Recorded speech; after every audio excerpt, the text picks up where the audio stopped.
परमेश्वर, मैं धन्यवाद करती हूँ अपने परमेश्वर के चरणों में। आज मैं धन्यवाद की भेंट लेकर आई हूँ। हे परमेश्वर, आप बैठ जाएं, पहले बैठ जाएं सब लोग एक साथ और सुने, मेरे पीछे कहीं। हे परमेश्वर, हे परमेश्वर, आज मैं अपनी भेंट को आपके चरणों में अर्पित करती हूँ। हे खुदा, मेरे परमेश्वर, मेरी भेंट को आज आप ग्रहण करें। अब ग्रहण करें। मैं धन्यवाद करती हूँ, मैं धन्यवाद करती हूँ, आपने मेरी भेंट को आपने मेरी भेंट को ग्रहण किया है। ग्रहण किया है। धन्यवाद परमेश्वर। धन्यवाद परमेश्वर। बोलो हालेलुया। हालेलुया। सुने, सब बैठ जाएं और सब एक मन होकर ऊंची आवाज से कहें हालेलुया। हालेलुया। एक मन होकर ऊंची आवाज से कहें हालेलुया। हालेलुया। एक बार और कहेंगे हालेलुया। हालेलुया।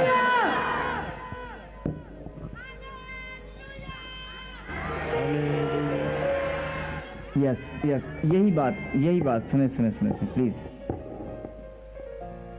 जब आप हालेलुया बोलते हैं, जब आप आराधना करते हैं, जब आप वचन सुनते हैं, पढ़ते हैं, या आप कोई भी काम जो प्रभु के लिए आप करते हैं, प्रभु में आप जो बोते हैं, जो भी आपका बोना है, चाहे वो धन्यवाद है, धन्यवाद की भेंट आप बोते हैं मन से, दिल से, तालियां बजाकर, आराधना करके नहीं, जो भी आप बोते हैं, ध्यान से सुने।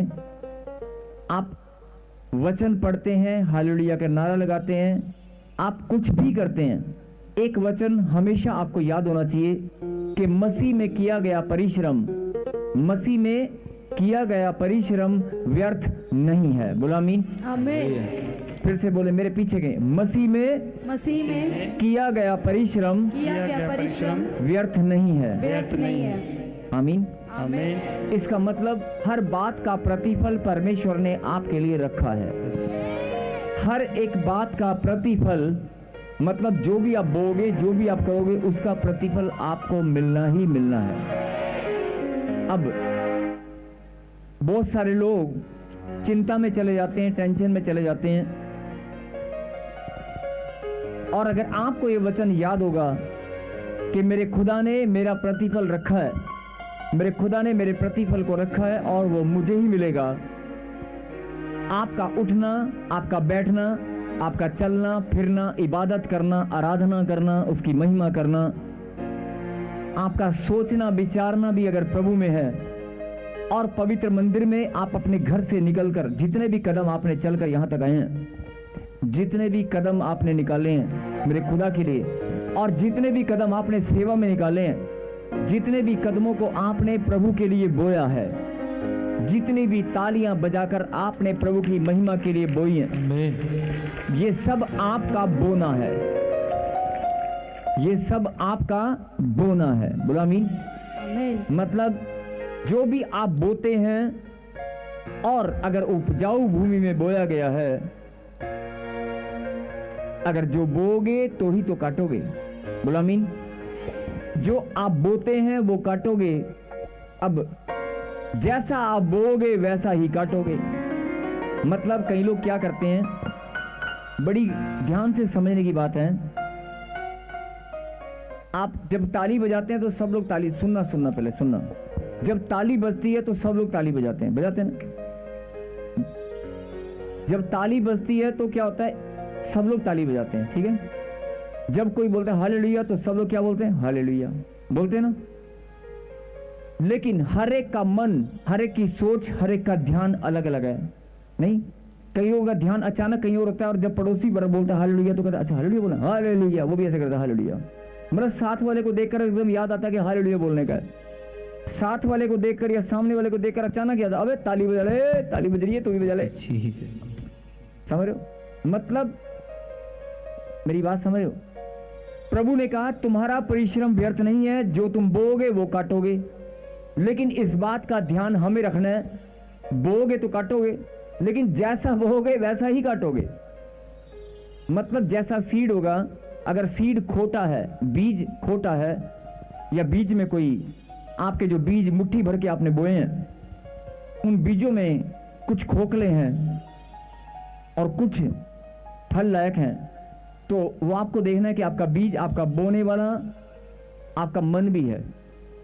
आपका ध्यान, आपका मन, आपके शरीर की एक एक इंद्रियां, आपकी बॉडी के एक एक ऑर्गन, आपके सोचना विचारना, हर चीज, जितने भी टीम मेंबर्स हैं, जितने भी यहाँ पर कलीसिया के मेंबर हैं और जितने भी ऑनलाइन जो हमारे साथ जुड़े हुए हैं और जो लोग देश विदेश की धरती से इस प्रोग्राम को देख रहे हैं, ये प्रोग्राम परमेश्वर ने आपके लिए, कई लोग बोलते हैं प्रभु ने अपनी महिमा के लिए, नहीं, आपके लिए रखा गया है, आपको जोड़ने के लिए रखा गया है। परमेश्वर इस प्रार्थना सभा के माध्यम से आपको कुछ समझाना चाहते हैं। और जो लोग ऑनलाइन देख रहे हैं, जो लोग देश विदेश की धरती से, अलग अलग देश से आप देख रहे हैं, आप उनके लिए स्पेशल ये मैसेज है पवित्र आत्मा की अगुवाई के द्वारा कि आप निराशा में चले जाते हैं, आप हालात और परिस्थिति वहां पर अलग विपरीत हैं। बहुत सारे लोग जब अपने देश को छोड़कर किसी और देश में जाते हैं तो उनको अपने देश की ज्यादा याद आती है कि नहीं, हमारे देश में, हमारे घर में, कई लोग अपने घर को छोड़कर नौकरी करने कहीं और जाते हैं तो उनको अपने घर की पहले याद नहीं इतनी आएगी जितनी याद नौकरी पर जाते हुए आएगी। देश का एक एक जवान जो सेना में जो भर्ती है, जब वो ड्यूटी पर जाता है, जब वो आर्मी ऑफिसर या कोई सिपाही भी है, अगर चाहे वो पुलिस वाले हैं, चाहे वो किसी भी सेना में, जब वो ड्यूटी पर जाता है अपना घर छोड़कर, तो उसको याद आता है, अरे बॉर्डर नहीं, मेरा घर, मेरा गांव याद आता है।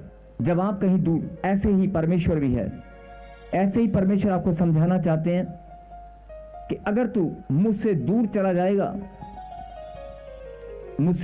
जाएगा तो तेरे जीवन में तुझे एहसास होगा, नहीं, कहीं ना कहीं मैं परमेश्वर से दूर हूं, एहसास होगा। और जब आप परमेश्वर के नजदीक होते हैं, जब आप चर्च में आते हैं, जब आप प्रोग्राम प्रार्थना सभा के से आप जुड़ते हैं, जब आप प्रार्थना में बैठे होते हैं, जब प्रार्थना सभा में आप जुड़े हुए होते हैं, तब आपको नहीं वो एहसास होगा। अगर उस एहसास को आप उसी समय रहते आप समझ लें, दूर जाने से जो कमी पता लगती है, अगर उस कमी को हम मिटा दें और पास रहकर उस आनंद को महसूस करें। और जब दूर जाकर घर छुट्टी पर जवान लोग जब घर में आते हैं, या विदेश में गए हुए लोग जब अपने घर आते हैं ना, तो उनको आनंद ही आनंद आता है, उनको कुछ नजर नहीं आता। मैं अपने घर में आया हूं। और सुबह से शाम तक जो लोग दिहाड़ी करने जाते हैं, लेबर का काम करने जाते हैं, जब वो अपने घर आते हैं ना, तो थाली में रोटी देखकर उनको बड़ा आनंद आता है, अपने परिवार को देखकर, यार मैं आज मेहनत करके आया हूं। वो आनंद जो 5 मिनट के लिए आया है, वो आनंद जो सुबह से शाम तक तू खोज रहा था, 3 साल से, 5 साल से, 2 साल से तू खोज रहा था, जो ड्यूटी पर जाने के बाद तू खोज रहा था, परमेश्वर आपको निरंतर पल पल आनंद देना चाहते हैं। मेरी बात समझ में आई?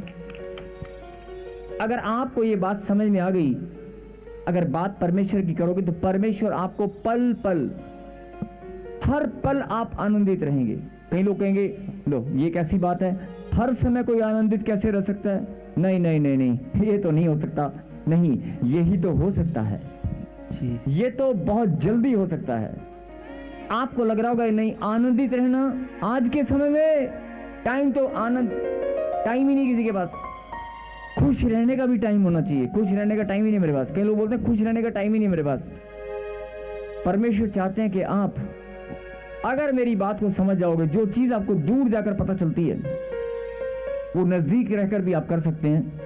और आप सोच रहे होंगे शायद कि मैं बड़ी मेहनत करने के बाद, बड़ी तपस्या या बड़ी प्रार्थना करने के बाद, बड़े भेंट देने के बाद, बड़ी भेंट में बोऊंगा, मैं बहुत बड़ी भेंट बोऊंगा, मैं भेंट बड़ी उत्तम बोऊंगा, या बहुत ज्यादा लंबी चौड़ी प्रार्थना करूंगा, तब मुझे आनंद आएगा, तब मुझे प्रतिफल मिलेगा। नहीं, आपकी एक ताली, सिर्फ एक ताली,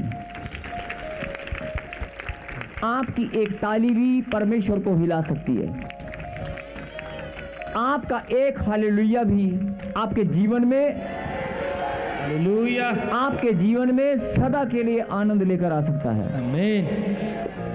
मैंने क्या कहा?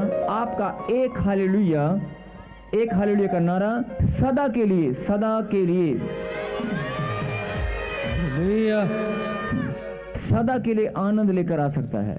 आमेन। जो लोग बोलते हैं कि सदा के लिए, नहीं नहीं नहीं नहीं, मैं उनको बताना चाहता हूँ सदा के लिए नहीं, पल पल पल पल के लिए, एक एक सेकंड के अंदर आप आनंद महसूस कर सकते हैं। आमीन। लेकिन आपको फैसला लेना है, आपको प्रभु की बात समझनी है। बोला आमीन। आमीन। आमीन। और दुनिया में आप ही वो लोग हैं, पूरे वर्ल्ड में आप ही वो लोग हैं जिसको परमेश्वर ने पहले चुना है।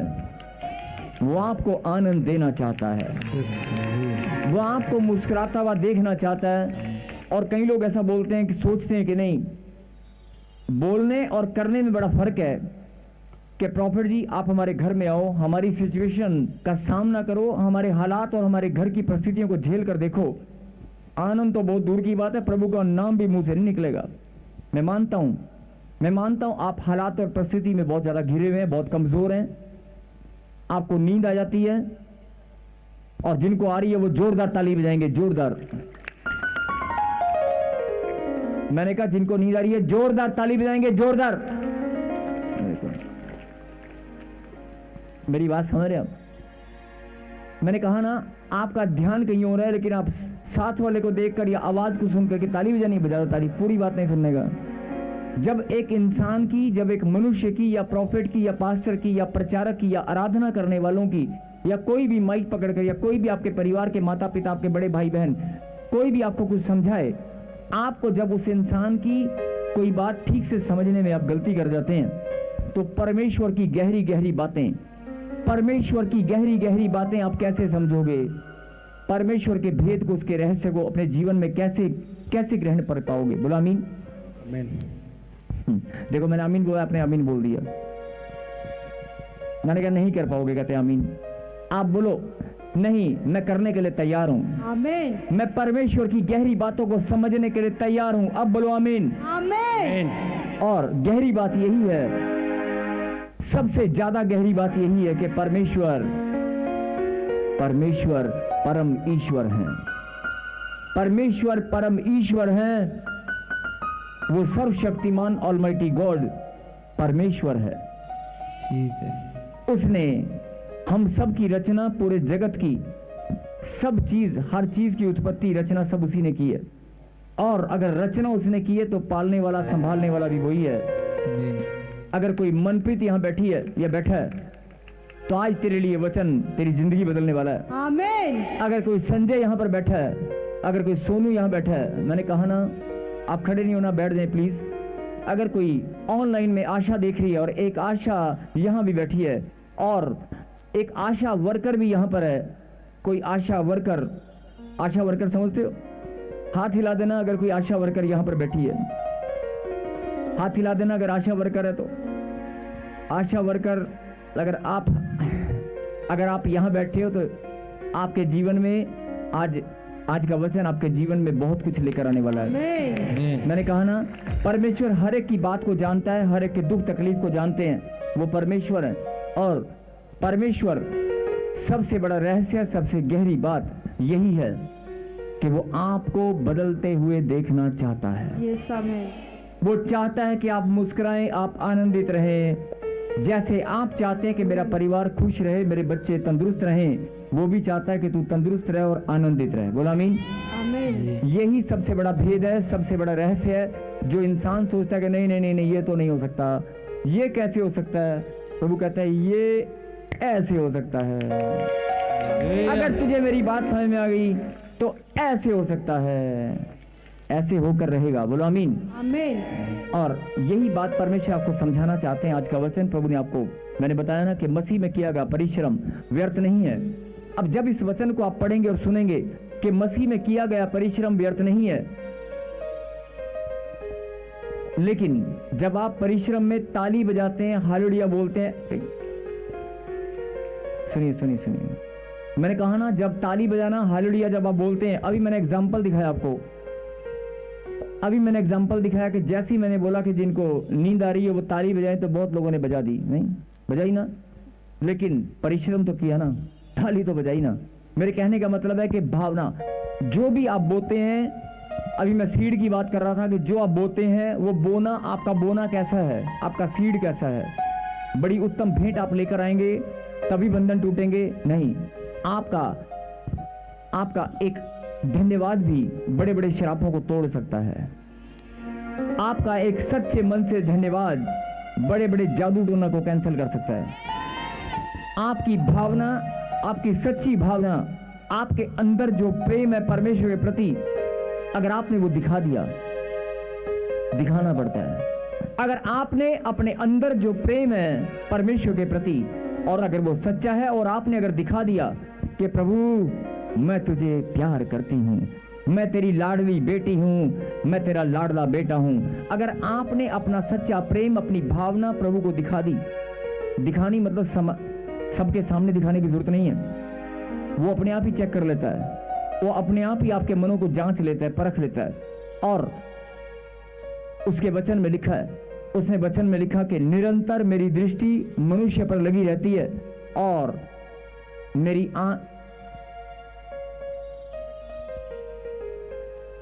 निरंतर मेरी दृष्टि मनुष्य पर लगी रहती है और मेरी आंखें उसे निहारती हैं। बोलो आमीन। अगर प्रभु तो मन के द्वारा आपको जांच ही लेते हैं। अगर आपके मन में जरा सी सच्ची भावना, मैं कह रहा हूं राई के दाने का जितना विश्वास, और अगर भावना भी इतनी सी है ना, इतनी सी, और वो सच्ची है परमेश्वर के प्रति, तो आप जीवन भर के कर्जों से, पीढ़ी दर पीढ़ी जो कर्ज आप झेलते आ रहे हैं ना, वो आज अभी इसी वक्त उखड़ जाएगा। बहुत सारे लोग बोलते हैं कि इनके जीवन में अचानक से गवाही कैसे बन गई, अचानक से जीवन कैसे बदल गया, अचानक से इनके जीवन में। अगर आपको रातों रात अमीर बनना है, स्टॉक से नहीं होता है। परमेश्वर आपके मनों को जांच लेते हैं कि यार ये दुखी है, ये टेंशन में है, इसके मन में चाहे जैसे भी हालात हैं, लेकिन इसका प्यार मेरे प्रति सच्चा है, इसका विश्वास मेरे प्रति सच्चा है। बोला आमीन। और जैसा आप बोएंगे वैसा आप काटेंगे, लेकिन काटेंगे जरूर। प्रभु ने सबका प्रतिफल देना ही देना है। बोला आमीन। अगर प्रभु ने आपको चुना है तो प्रतिफल आपको मिलकर ही रहेगा। बोला आमीन। तो आइए हम प्रभु के कलाम से सुनेंगे आज भजन संहिता और 32वां अध्याय, चैप्टर 32।